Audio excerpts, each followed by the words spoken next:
ila yaumil qiyamah. Pengurus Masjid Raya Al-Istiqomah yang dirahmati Allah, serta bapak-bapak, ibu-ibu para jamaah salat zuhur yang saya muliakan,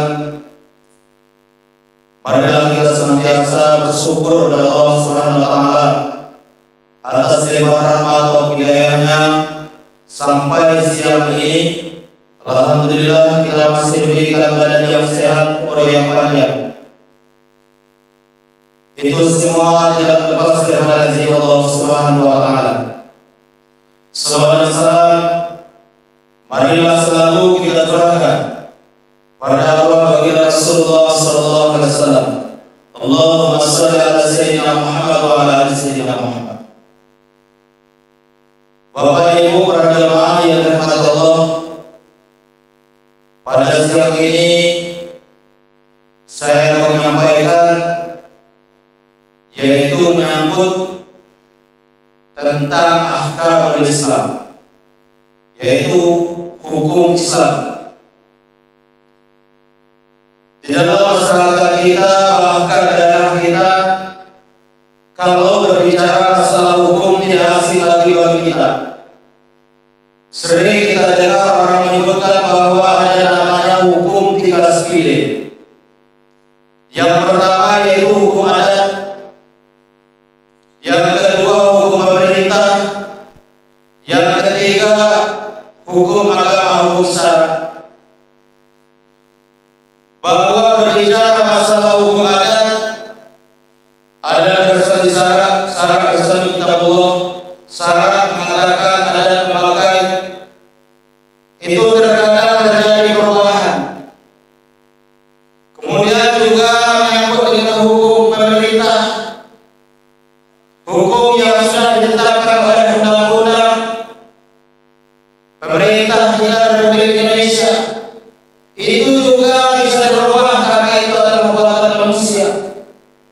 Tetapi yang ketiga ini adalah hukum syara, hukum agama kita Islam. Yang pertama adalah wajib.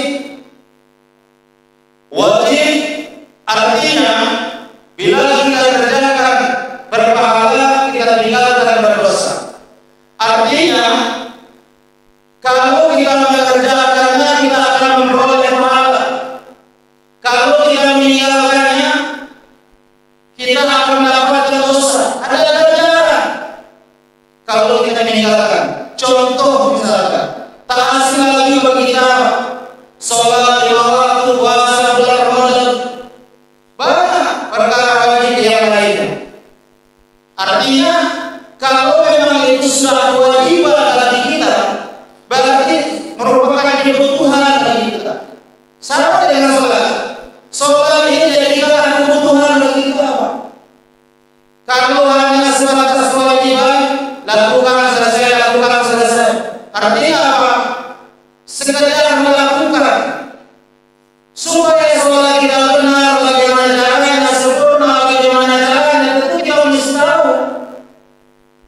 Mulai dari kita isi untuk bacaan sholatnya, mesti kita teliti kembali, karena sholat ini wajib. Ini yang pertama. Yang kedua itu adalah sunnah.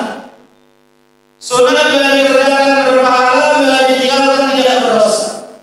Artinya kalau kita lakukan, kalau kita laksanakan akan mendapat pahala. Kita tinggalkan tidak berdosa. Contoh, sholat qabliyah, sholat baqiyah, sholat wajib. Masih banyak yang sunnah lainnya ketika kita mengambil wudu, berkumur-kumur, basuh jari, tangan, kemudian masukkan air ke hidung, itu semua sunnah kita lakukan. Kalau kita kerjakan mendapat pahala, tinggalkan tidak berdosa. Di dalam perkara wudu ada masuk telinga, maka kuping ini Pak, telinga ini tidak masuk dalam perkara wudu karena sunnah hukumnya. Setelah kita ambil air wudu, kita disunahkan membaca doa. Asyhadu an la ilaha illallah wahdahu la syarika lahu wa asyhadu anna Muhammadan abduhu wa rasuluh. Allahumma ij'alni minal tawabin wa ij'alni minal mutatahhirin.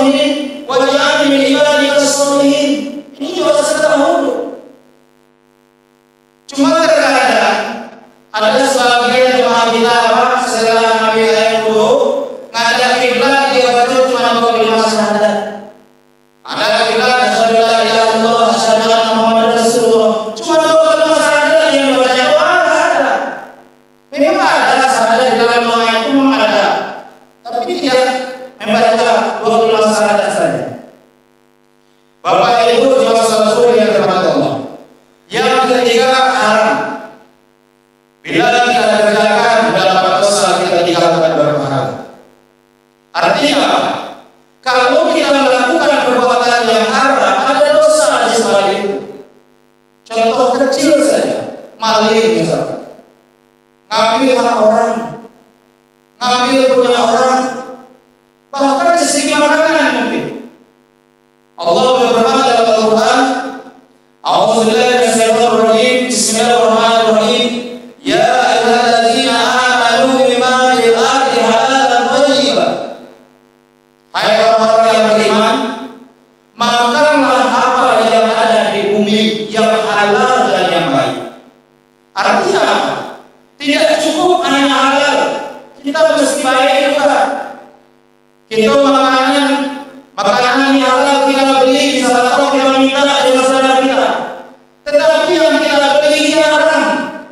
Contoh, daging babi mungkin, daging anjing mungkin. Kita beli memang betul, kita beli.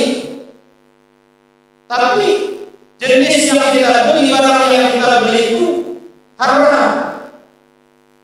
Atau bahkan mungkin kita makan yang kita makan baik. Bisa memang bagus, memang baik. Tetapi cara mendapatkannya maling jadi haram. Nah, ini. Oleh karena itu, contoh yang haram apabila kita kerjakan kita akan mendapat dosa. Ada sholat misalnya haram. Bapak Ibu jemaah salat zuhur yang dirahmati Allah. Kemudian yang keempat adalah makruh. Bila kita kerjakan tidak berdosa, kita tinggalkan berpahala. Apa contoh makruh? Contoh makruh setelah kita ambil air wudu kita makan, Pak. Setelah ambil air wudu kita makan, makruh. Atau makan yang bau-bau, petai, jengkol. Memang petai halal, jengkol halal, tapi karena ada bau aroma yang tidak sedap yang dikeluarkan, itu menjadi makruh. Kita makan tidak berdosa, kecuali kita makan petai maling, makan diri maling.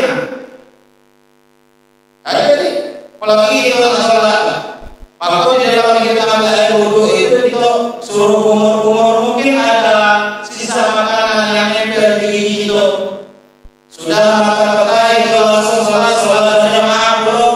Begitu makan akhir takbir ngantuk wow petai dalam pikiran Anda. Bapak Ibu yang dirahmati Allah. Yang kelima yaitu mubah atau harus. Kita kerjakan tidak berpahala, kita tinggalkan juga tidak berdosa. Artinya tidak dapat apa-apa. Contoh mubah atau harus adalah makan. Makan tidak dapat apa-apa. Dan makan kita apa? Makan kita punya itu deh. Tak ada apa-apa makan, tak ada apa-apa dosa dan apa tidak. Dan makan perutnya. Tetapi Nabi mengajarkan supaya makanan kita itu berkah, supaya makanan kita itu mendapat pahala. Nabi mengajarkan kepada kita untuk baca doa. Allahumma barik lana Nabi wa razaqna wa qina azabannar.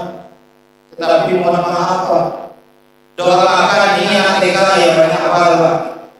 Dibandingkan kita yang bohong, cucu tak makan baju langsung, anak mau makan baju anak, bapak kita juga langsung makan. Begitu bukan cuma nasi langsung makan, dan teringat lagi Pak. Sudah makan juga demikian. Baca doa, Nabi mengajarkan supaya makanan kita yang kita makan itu menjadi berkah. Bapak Ibu jemaah salat zuhur yang dirahmati Allah. Oleh karena itu mari kita pahami bersama hukum Islam. Yang pertama adalah wajib, yang kedua sunnah, yang ketiga haram, yang keempat makruh, yang kelima mubah atau harus. Ini banyak kita tidak tahu Pak. Sebenarnya kalau hafal ada sulit.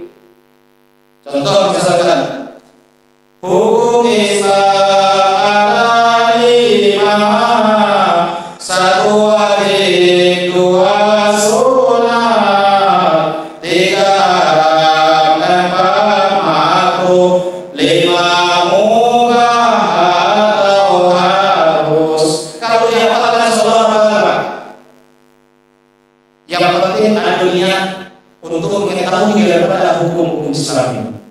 Bapak Ibu jemaah sekalian yang dirahmati Allah, demikian yang dapat saya sampaikan dan mohon maaf. Subhanallah wa bihamdihi, subhanallahumma wa bihamdika, asyhadu an la ilaha illa anta, astaghfiruka wa atubu ilaik. Wassalamualaikum warahmatullahi